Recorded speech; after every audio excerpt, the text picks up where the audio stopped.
दूसरे चरण से गुजर रहा है। सरकार की यह चेष्टा है कि हर स्तर पर हर संभव प्रयास द्वारा लॉकडाउन के नियमों की परिधि के अंदर रहते हुए देश के नागरिकों को अधिक से अधिक राहत दें। इसी क्रम में देश के विभिन्न राज्यों में फंसे श्रमिकों, छात्रों, श्रद्धालुओं, पर्यटक आदि के लिए बस एवं ट्रेनों को चलाने की अनुमति पहले ही दी जा चुकी है। अभी तक रेलवे ने 222 विशेष रेलगाड़ियां चलाई हैं और लगभग 2.5 लाख से अधिक यात्रियों ने इस सुविधा का उपयोग किया है। जैसे मैंने बताया था, इस श्रृंखला में अगली कड़ी में अब सरकार का प्रयास है कि विदेशों में फंसे हुए नागरिकों को चरणबद्ध तरीके से भारत वापस लाएं। यात्रा की व्यवस्था नॉन शेड्यूल्ड कमर्शियल फ्लाइट्स और नौसेना के जहाज़ों द्वारा की गई है, जिसकी प्रक्रिया 7 मई से शुरू हो गई है। जैसे मैंने पहले भी साझा किया था, इस प्रकार की यात्रा के लिए जो एसओपी जारी की गई है, उसके अनुसार विदेशों में फंसे भारतीय संबंधित भारतीय दूतावास और उच्च आयोग में अपना पंजीकरण कराएंगे। गर्भवती महिलाएं, छात्र, वीजा अवधि समाप्त होने वाले व्यक्ति, मेडिकल इमरजेंसी केसेस इत्यादि को यात्रा में प्राथमिकता दी जाएगी। बोर्डिंग से पहले यात्रियों की स्क्रीनिंग की जाएगी। केवल एसिम्प्टोमेटिक यात्रियों को ही यात्रा की अनुमति होगी। यात्रा के दौरान सिविल एविएशन और हेल्थ के प्रोटोकॉल्स का अनुपालन करना होगा। बोर्डिंग के पहले सभी यात्री अंडरटेकिंग देंगे कि वे भारत में आगमन पर 14 दिनों तक न्यूनतम अवधि के लिए अपने खर्चे पर अनिवार्य इंस्टीट्यूशनल क्वारंटाइन में रहेंगे। गंतव्य पर पहुंचकर सभी की मेडिकल जांच की जाएगी और सभी को आरोग्य सेतु ऐप पर अपने आप को रजिस्टर करना होगा। अगर कोई यात्री सिम्प्टोमेटिक पाया जाता है, उन्हें हेल्थ प्रोटोकॉल के अनुसार मेडिकल फैसिलिटी में पहुंचाया जाएगा। बाकी यात्री इंस्टीट्यूशनल क्वारंटाइन में पहुंचाए जाएंगे।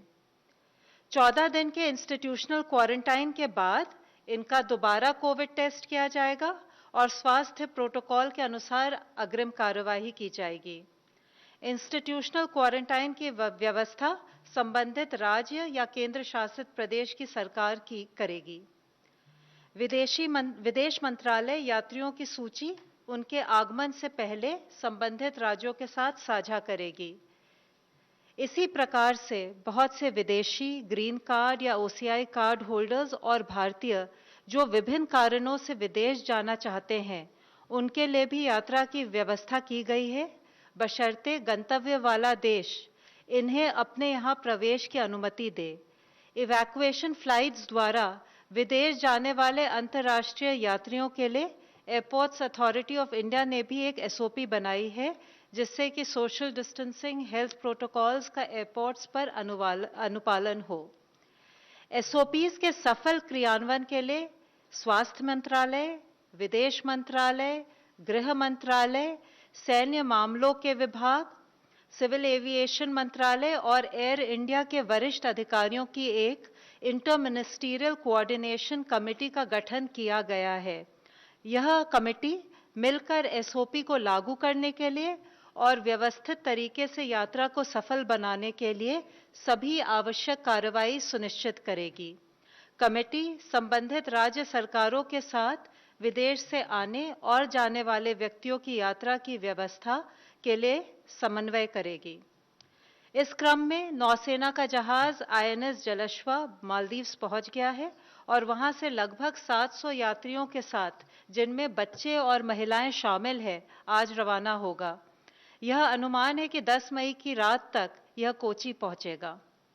कल अबू धाबी से कोची और दुबई से कोझिकोड के लिए फ्लाइट्स लगभग 354 यात्रियों को लेकर पहुंच चुकी हैं। आज सिंगापुर से दिल्ली की फ्लाइट भी 250 से अधिक यात्रियों के साथ पहुंच गई है। 5 और फ्लाइट्स आज पहुंचेंगी। जो ओसीआई कार्ड होल्डर्स और विदेशी भारत में लॉकडाउन की वजह से फंसे हुए हैं, उनके वीजा सुविधा और कॉन्सुलर सेवाओं के संदर्भ में कई महत्वपूर्ण निर्णय लिए गए हैं। चूंकि लॉकडाउन में अंतर्राष्ट्रीय हवाई यात्रा की अनुमति नहीं है, इस अवधि के लिए ओसीआई कार्ड धारक की multiple entry life long visa सुविधा को स्थगित किया गया है, परंतु ओसीआई कार्ड धारक जो पहले से ही भारत में हैं, उनका ओसीआई कार्ड किसी भी अवधि तक भारत में रहने के लिए वैध होगा।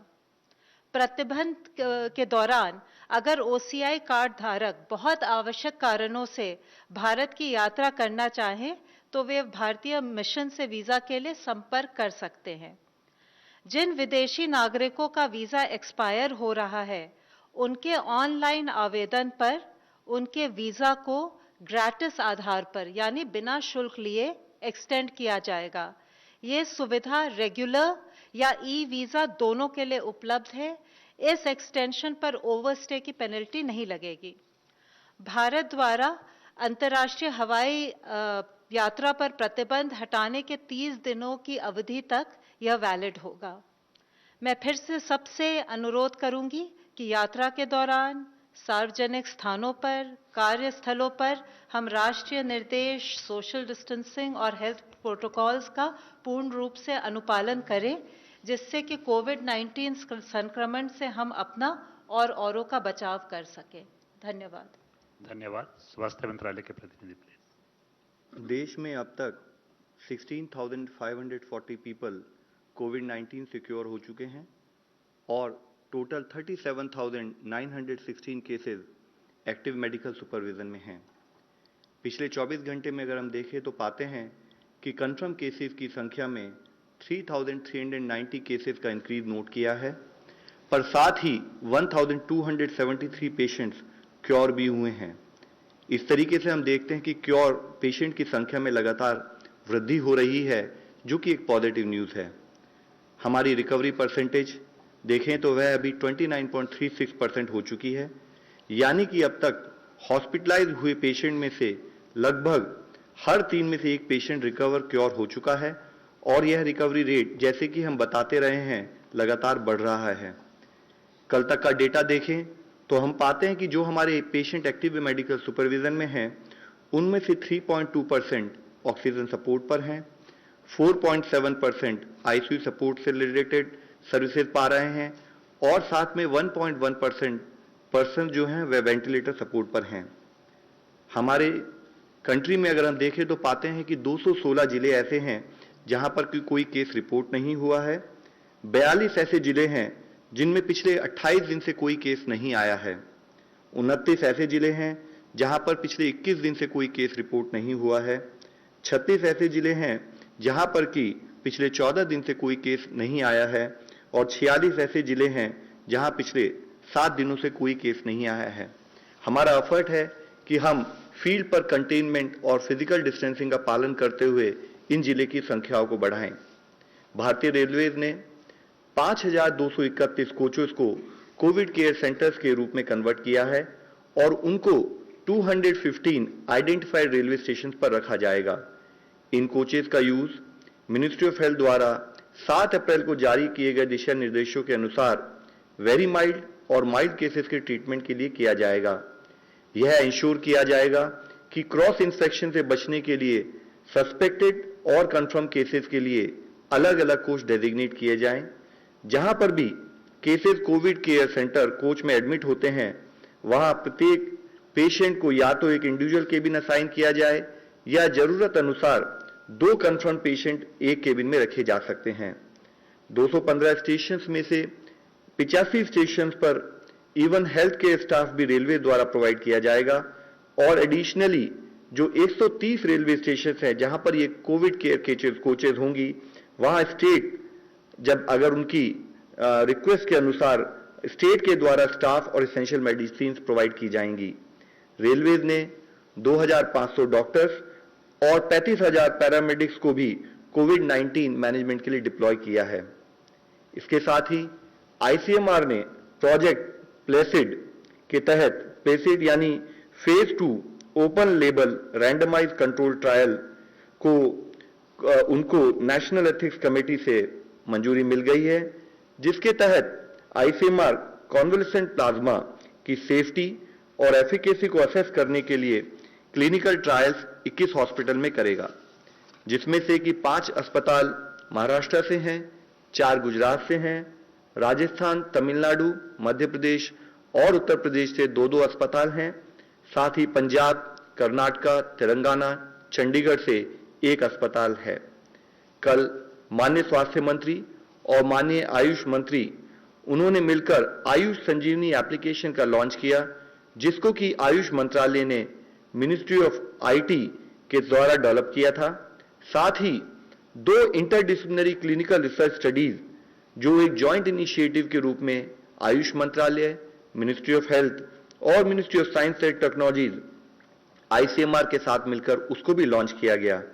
इन स्टडीज का मुख्य उद्देश्य है कि आयुर्वेदा को प्रोफाइलैक्सिस के लिए रूप में कैसे इस्तेमाल किया जाए और उसको स्टैंडर्ड केयर फॉर कोविड-19 से संबंधित एडिशनल सपोर्ट के रूप में कैसे यूज किया जा सकता है। इसी के तहत दूसरी स्टडी के द्वारा population based intervention on the impact of Ayush based prophylactic intervention, जो कि आयुर्वेद का इस्तेमाल कोविड-19 के प्रिवेंशन में हाई रिस्क पॉपुलेशन को स्टडी करेगा। माननीय स्वास्थ्य मंत्री जी ने तमिलनाडु, केरल, कर्नाटक और तेलंगाना के राज्य स्वास्थ्य मंत्रियों से भी उनके प्रिपेयर्डनेस और कंटेनमेंट एफर्ट्स की समीक्षा की। इससे पहले माननीय स्वास्थ्य मंत्री ने यूपी, उड़ीसा, वेस्ट बंगाल, गुजरात और महाराष्ट्र के स्वास्थ्य मंत्रियों के साथ भी वीडियो कॉन्फ्रेंस के द्वारा बातचीत की और उन्होंने कहा कि राज्यों को हर संभव मदद दी जाएगी। उन्होंने यह भी कहा कि अन्य राज्यों से आने वाले माइग्रेंट वर्कर्स की उचित क्वारंटाइन व्यवस्था हर जिस स्टेट में वह लौट रहे हैं वहां की जाए और सारी यानी कि सीवियर एक्यूट रेस्पिरेटरी इलनेस और इन्फ्लुएंजा लाइक इलनेस केसेस की सैंपलिंग और टेस्टिंग की उसको बढ़ाया जाए, उसकी आवश्यकता पर भी उन्होंने बल दिया। माननीय स्वास्थ्य मंत्री जी ने रेड क्रॉस वॉलंटियर्स द्वारा देश में किए जा रहे रिलीफ मटेरियल के डिस्ट्रीब्यूशन को भी वर्ल्ड रेड क्रॉस डे पर सराहना की। स्वास्थ्य मंत्रालय ने विदेश से लौटने वाले कॉन्टैक्ट्स, आइसोलेशन ऑफ सस्पेक्ट्स या कंफर्म केसेस के लिए राज्यों में फैसिलिटी क्वारंटाइन, फैसिलिटी आइसोलेशन के लिए hotels, service apartment, lodges etcetera के यूज करने के लिए भी अतिरिक्त दिशा निर्देश जारी किए हैं। यह services clinically assessed, pre symptomatic और वेरी माइल्ड केसेस के लिए प्रोवाइड की जा सकती है, जिसके तहत जो लोग जिनके यहां पर रिक्वायर्ड होम आइसोलेशन की फैसिलिटीज अवेलेबल नहीं है वह इसका इस्तेमाल कर सकते हैं। लेकिन इसके लिए जरूरी है कि जो भी ये होटल हों उनमें इन हाउस फैसिलिटी हो एक ट्रेन डॉक्टर और नर्स की, और जो उन सस्पेक्ट और कॉन्टैक्ट केसेस को वहां पर रेगुलरली मॉनिटर करें, साथ में डिस्ट्रिक्ट सर्विलेंस ऑफिसर के टच में रहते हुए उनकी हेल्थ स्टेटस के बारे में रेगुलरली बताते रहें। एक लैब से उनका प्रॉपर टाई अप होना चाहिए। साथ ही वाईफाई फैसिलिटी के द्वारा आरोग्य सेतु एप्लीकेशन का इस्तेमाल उन पर्टिकुलर सस्पेक्ट और पेशेंट कंफर्म केसेस द्वारा किया जाना चाहिए। जो भी लिनन, टॉवल या जो भी रूम का इस्तेमाल हो उसको रेगुलरली डिसइंफेक्ट किया जाए और सारी infection prevention and control guidelines का फॉलोअप किया जाए। इसके साथ ही जब माइग्रेंट वर्कर्स अपने रेस्पेक्टिव स्टेट्स में वापस लौट रहे हैं, इस बात पर एम्फेसिस होना बहुत जरूरी है कि मूवमेंट के दौरान उनको इन्फेक्शन प्रिवेंशन मैनेजमेंट से संबंधित सभी प्रिकॉशंस का फॉलोअप हो, जैसे कि ऑर्गेनाइज किया गया हो, वह चाहे होम क्वारंटाइन हो या फैसिलिटी क्वारंटाइन हो, सभी नियमों का पालन किया जाए। यह कार्य करते समय माइग्रेंट वर्कर्स, उनसे हमारी रिक्वेस्ट है कि वह समझें कि जो भी एफर्ट्स किए जा रहे हैं वह उनकी, उनके परिजनों की तथा उनके शहर और उनके गांव की रक्षा के लिए हैं। सभी डूज एंड डोंट्स का पालन किया जाए। सभी लोग physical distancing, hand hygiene, respiratory hygiene और रिक्वायर्ड सैनिटेशन और एनवायरमेंटल हाइजीन का एक बिहेवियरल चेंज के रूप में अपनी लाइफ में पालन करें। वह क्वारंटाइन की गाइडलाइंस का अमल करें और अपने लोकल एडमिनिस्ट्रेशन का सपोर्ट करें। धन्यवाद। धन्यवाद। अनंत प्रकाश पांडे, इंडिया टीवी।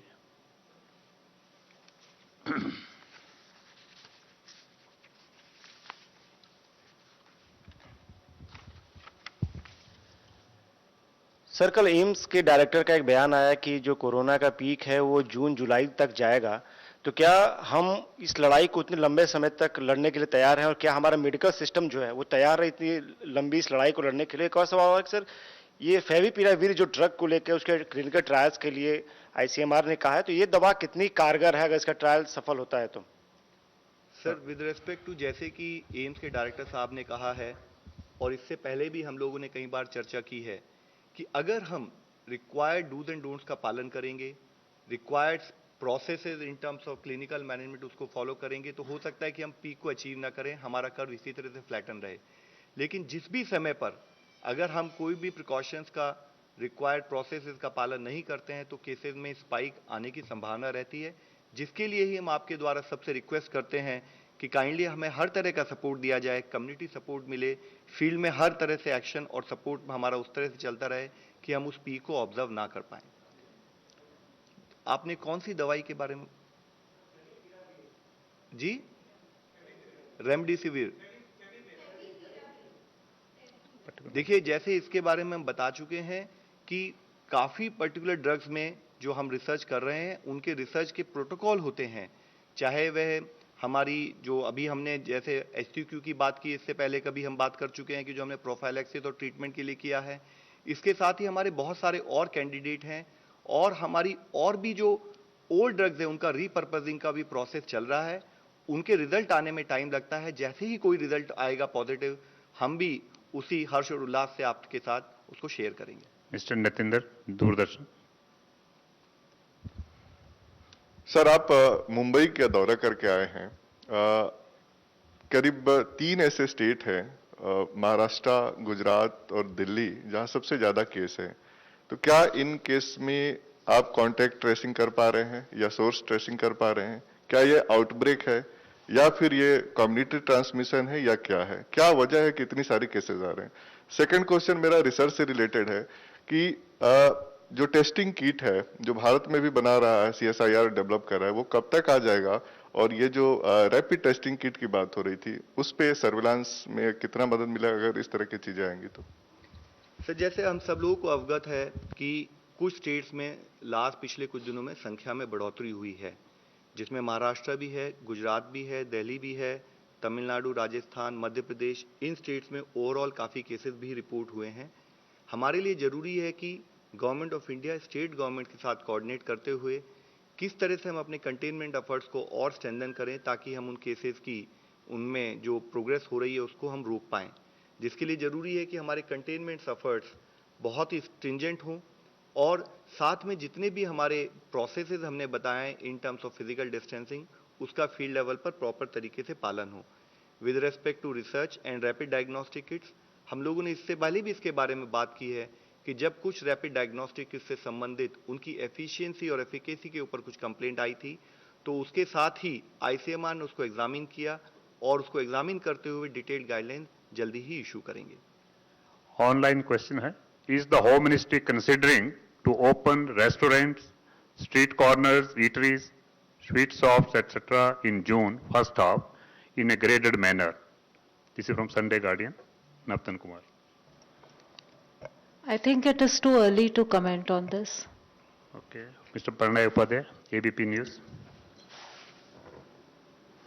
सर, आप लोग समय समय पे ये मैथमेटिकल मॉडलिंग और असेसमेंट करते रहे हैं कि नंबर कितना हो सकता है, किस तरीके से ग्रोथ रेट होगा। जो जून और जुलाई में पीक की बात की जा रही है, तो आपका मौजूदा आकलन इस समय क्या है कि कितने तक नंबर जा सकता है? और आज अगर करीब करीब 3,500 सवा 3,000 के केसेस रोज आ रहे हैं, तो हम कितने केसेस एक्सपेक्ट कर सकते हैं अगर पीक जून जुलाई में आता है तो?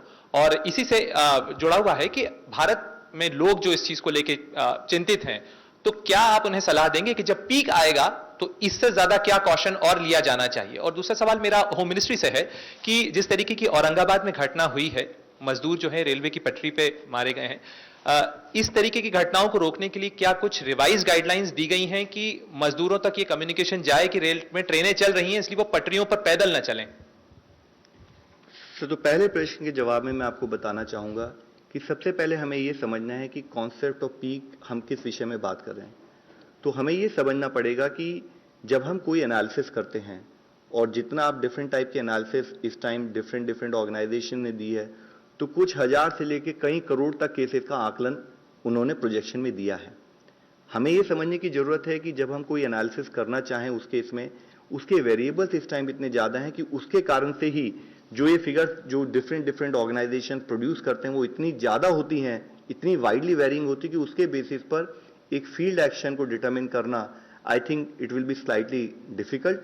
तो उसके लिए जरूरी है कि हम क्या करें, हम ये आइडेंटिफाई करें कि आज हमारे केसेस किस गति से बढ़ रहे हैं, यानी कि हमारा प्रेजेंट आकलन जिसको हम चाहे ग्रोथ रेट ऑफ केसेस बोल सकते हैं या हम उसको डबलिंग रेट बोल सकते हैं जो उसका इन्वर्स है, यानी कि कितने दिन में केसेस डेवलप हो रहे हैं। तो उसके बेसिस पर अगर हम एनालिसिस करते हैं तो हम पा ही रहे हैं कि जैसे करीब 10 दिनों में हमारा आज डबलिंग रेट नोट किया जा रहा है। और उससे लिंक इशू ये है कि अगर हम एक पर्टिकुलर डबलिंग रेट नोट करते हैं तब हम ये एनालिसिस करना जरूरी है कि किन पर्टिकुलर प्रांतों में, किन जिलों में या किन सिटीज में वह रेट जो है वो उससे ज्यादा है या उस रेट के संबंधित हमारी गाइडलाइंस के तहत वहां पर कुछ और एडिशनल एफर्ट्स करने की जरूरत है। तो जब हमारा ये आकलन होता है तो हमारा पूरा एफर्ट ये होता है कि कैसे हम अपने डबलिंग रेट को और बढ़ाएं, कैसे उनकी दिनों की बढ़ोतरी हो, और उसी के कंसर्न इफेक्ट में आप पाते हैं कि हम स्टेट्स के साथ कोऑर्डिनेट करते हैं। जैसे अभी आपने मुंबई के बारे में जिक्र किया, उसी तरीके से हम स्टेट से रिक्वेस्ट करते हैं, उनके साथ मिलके प्लान करते हैं कि कैसे हम उन केसेस की संख्या को कम कर सकें, जिसमें हमारा मेजर एफर्ट प्राइमरली होता है कि हम कंटेनमेंट एफर्ट्स को और स्ट्रॉन्ग करें।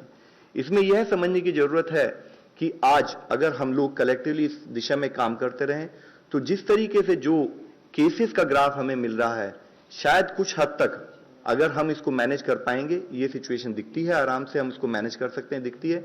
लेकिन लिंक चैलेंज हमेशा ये रहा है, जैसे हम कई बार बोला है कि हमारी प्रतिदिन की बैटल है। तो अगर हम इंफेक्शियस डिजीज मैनेजमेंट के एंगल से देखें तो एक भी स्थान में हमारी कोई भी फेलियर वह हमारे ओवरऑल एफर्ट को इंपैक्ट करती है। तो जरूरी है कि जो भी एफर्ट हम करें, चाहे वो किसी जिले में हो, चाहे वो किसी सिटी में हो, वो एफर्ट में हमारे 100% आउटपुट आना बहुत जरूरी है। तो ये बहुत इंपॉर्टेंट इशू है कि हमारे फील्ड फंक्शनरी, हमारा कम्युनिटी सपोर्ट उसी इंटेंसिटी और उसी विगर के साथ बना रहे। Rima Prashar, Indian news.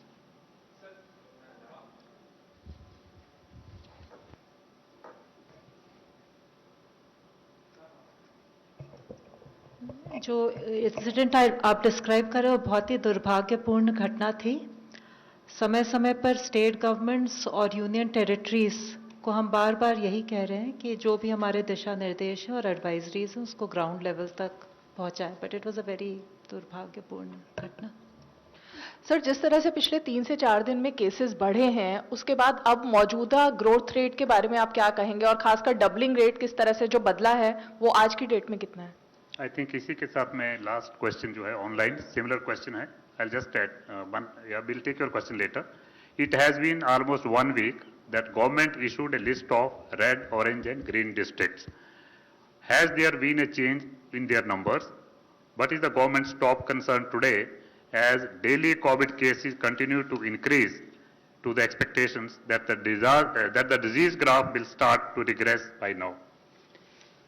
तो एज यू आर अवेयर कि जब हम रेड, ग्रीन, ऑरेंज जिलों को जब डिवाइड करते हैं तो हमारा जो कंसिडरेशंस होते हैं इट इंक्लूड्स कि वहाँ पर टोटल एक्टिव केसेस कितने हैं, वहाँ पर केसेस का डबलिंग रेट क्या है, वहाँ पर टेस्टिंग रेशियोज कैसी हैं, और साथ ही वहाँ पर हमारा सर्विलेंस सेंट्रल टीम का फीडबैक क्या है। तो इन मल्टी फैक्टोरियल बेसिस को कंसिडरेशन में लेते हुए हम लोग अपने red, orange, green district decide करते हैं।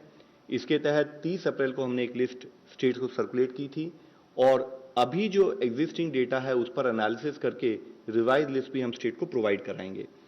इस विषय में जैसे आपने कहा है कि अगर हम डबलिंग रेट देखें तो अगर 2 दिन पुराना हमारा डबलिंग रेट 12 के करीब था, एक दिन पहले फिर हमने उसमें देखा कि उसमें सडनली कुछ केसेस में बढ़ोतरी होने के कारण, क्योंकि हम डबलिंग रेट लास्ट 1 week का कैलकुलेट करते हैं, तो हमने उसमें रिडक्शन पाया। और आज जरूरी है कि जब हम रिलैक्सेशंस की बात कर रहे हैं, जब हम माइग्रेंट वर्कर्स के रिटर्न आने की बात कर रहे हैं, तो हमें एक बहुत बड़ा चैलेंज हमारे सामने है जो हमें समझना होगा कि we have to also learn to live with the virus. And when we are talking about learning to live with the virus, तो बहुत जरूरी है कि जो वायरस से बचने से संबंधित जो गाइडलाइंस हैं हम उसको कम्युनिटी में एज ए बिहेवियर चेंज के रूप में लाएं। चैलेंज बहुत बड़ा है। मैं आप लोगों से फिर रिक्वेस्ट करूंगा, हमें सबके सपोर्ट की जरूरत है, मुख्यतः कम्युनिटी सपोर्ट की जरूरत है।